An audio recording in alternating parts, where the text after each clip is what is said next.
Welcome to Saving Miz Liberty. I'm Hunt, and this is book one of the Statues Speak series. Our story starts with doctors diagnosing a dying Statue of Liberty. Liberty is dying in America in 2026, and doctors are searching for cures. A plan emerges, but it is challenged by a new civil war. Unlike the first American Civil War, this one is fought with ones and zeros, not guns and cannons. But casualties have already occurred on both sides, and quite a few innocents are dead. Select readings from my book, Saving Miz Liberty, page 5, from the foreword and introduction. When our team of doctors was asked to help a very special patient, we were obviously curious. Who was it that was suffering so terribly, and yet could not do anything for themselves other than watch as Liberty fell apart right in front of them? We were introduced to Miz Liberty in the fall of 2025, and as doctors do, started our diagnostic process by asking lots of questions. The symptoms are very serious, and the cause is hidden in many overlapping diseases. We gathered together and reviewed her input and the test results. We have bad news for Miz Liberty. She is dying. A 40-year trend of flat wages, rising health care costs, rising housing costs, and ever-growing power of the rich and corporations, lack of enforcement and antitrust law, stock buybacks instead of investments, and ever higher executive incomes, lower taxes, increasing spending, and an economy changing from industrial to services has caused most Americans to abandon any hope of reaching the American dream. Those outside the top 10% of wealth are fearful, uncertain, and doubtful about their future. This is leading to hopelessness and falling productivity. It also leads to the election of an authoritarian federal government and the risk of democracy itself failing in America. Americans are smart and know that since 1985, no president or Congress has done much of anything for them.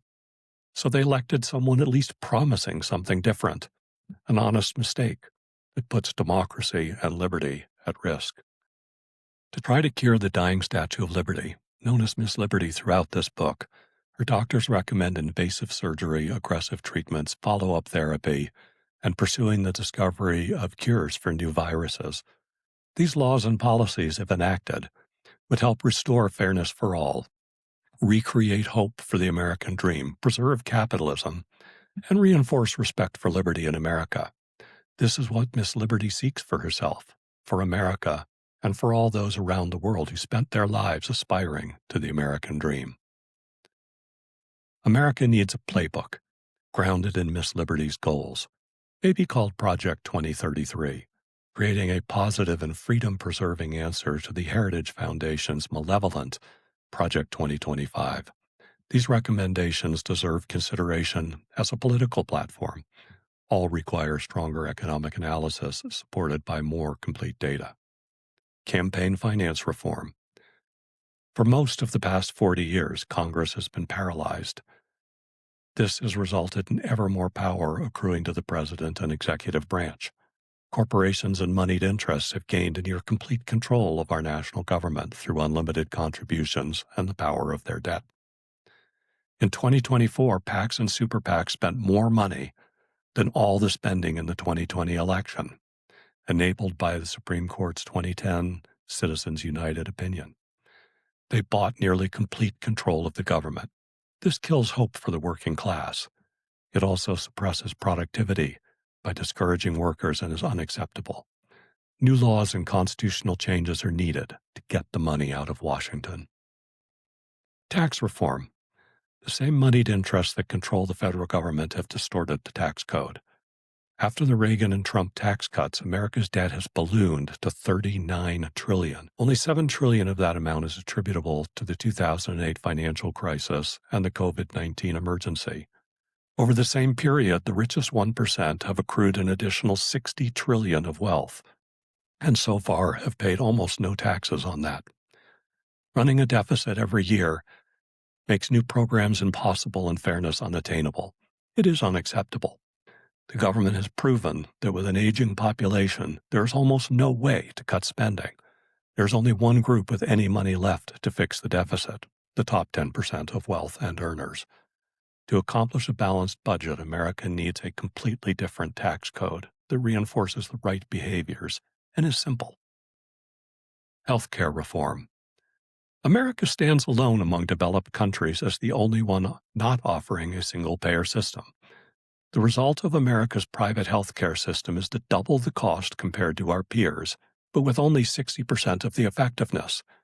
This means that we are effectively operating at roughly 30% as good as anyone else in the developed world. This is the largest root cause of unaffordability and is unacceptable. Employers fund the burden by paying lower wages. Government can't do anything to control costs and can't afford to fund health care anymore.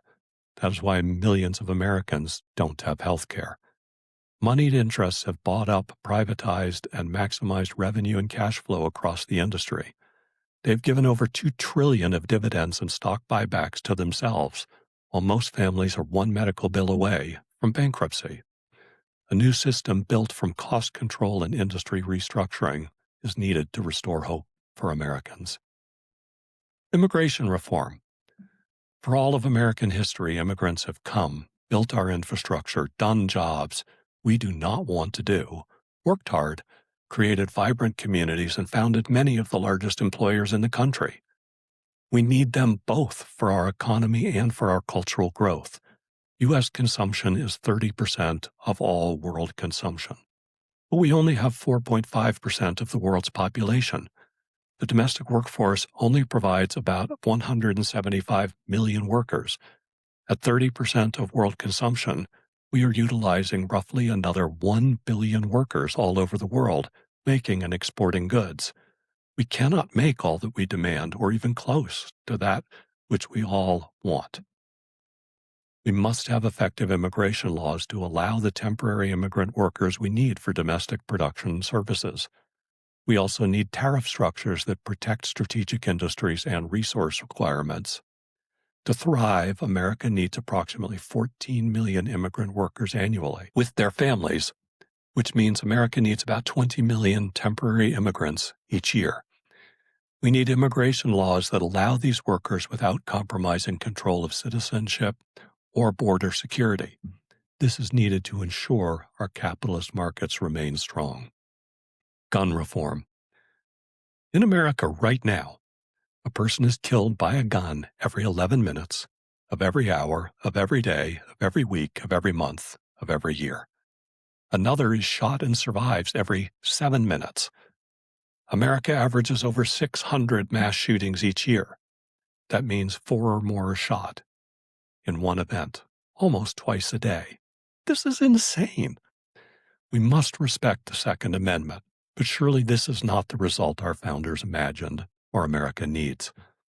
Simple laws that use state militias to register gun owners and guns would work to track guns and limit ownership to non-felons. The militias would include hunting and gun enthusiast members, as they are important groups for wildlife conservation and preservation, as well as shooting sports. Rational restrictions on the speed of fire and clip size can slow the occurrence of mass shootings. We need to ask ourselves, how can America restrict abortion while allowing what amounts to retroactive abortion every 11 minutes via gun deaths? This is insanity. Fixing this problem can deliver fairness to gun owners and restore hope to the public fearing being shot. Retirement reform. Right now in America, 60% of us have less than $1,000 in savings. The bottom 80% of Americans do not have enough money to retire with food, housing, and health care security. 66% are one health care challenge away from bankruptcy and homelessness. Social Security payments have not kept up with rising food, housing, and health care costs. For most of us, retirement will be punishment, not a reward for years of hard work. That destroys hope, and it's unfair. The Social Security system is functionally bankrupt and will be insolvent by 2036 under current tax laws and commitments. This is unacceptable.